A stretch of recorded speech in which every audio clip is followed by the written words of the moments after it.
સવાર પડીને સાયકલ લઈને નીકળી ગયા. હું મારો ભત્રીજો ભત્રીજા નવી સોડાવી હતી એટલે અમે બે નીકળી ગયા. બપોર પડીને નાઈ ધોઈને રેડી થઈને આપણે ઘેરે પહોંચ્યા હતા. તો અહીંયા થઈ ગયું હતું શરબત.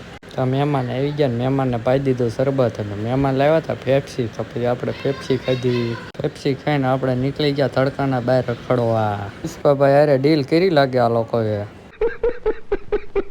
ડીલ થઈ ગઈ ને આપણે પહોંચી ગયા બોટાદમાં. બોટાદ પહોંચ્યા હતા ગાડી થઈ ગઈ ભૂખીને. પછી ગાડીને ખવડાવીને આપણે નીકળી ગયા રોડ ઉપર. તમે બધા વિચાર કરતા હશો ક્યાં રખડે, પણ આપણે જવાનું હતું મામાને ઘેરે. ને પહોંચી ગયા મામાને ગામ. કાળા તડકાને પહોંચી ગયા મામાને ઘેરે. અને પછી આપણે કરી લીધો એસી ચાલુ કરીને આરામ થોડો. પછી પહોંચી ગયા આપણે મામાના છોકરાની દુકાને.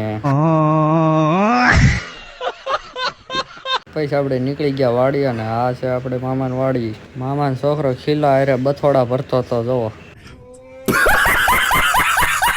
મામાના છોકરાની ગાડી પાછળ બે હારી નીકળી ગયા અમે ગામમાં રખડવા. નાની ગાડીમાં ન મજા આવે એટલે આજ ચૂંટણી હતી એટલે આપણે મોટી ગાડી લઈને નીકળી ગયા. હું મામાનો છોકરો બે રખડવા. પછી પહોંચી ગયા ગામ ઉગામેડી મામાના કારખાને. અને આપણે લઈ જવાનું હતું અહીંથી થોડોક સામાન ભરી દીધો ગાડીમાં. ને આ ભાઈને ભરી દીધો પાછળ. સામાન વાડીએ ખાલી કરવાનો હતો ને પહોંચી ગયા આપણે ફાઇનલી વાડીએ. પીવાનું પાણી ભરવાનું હતું એટલે માઇન્ડને કઈ નાખી સાફ કરીને અમે નીકળી ગયા ઘર તરફ જવા માટે.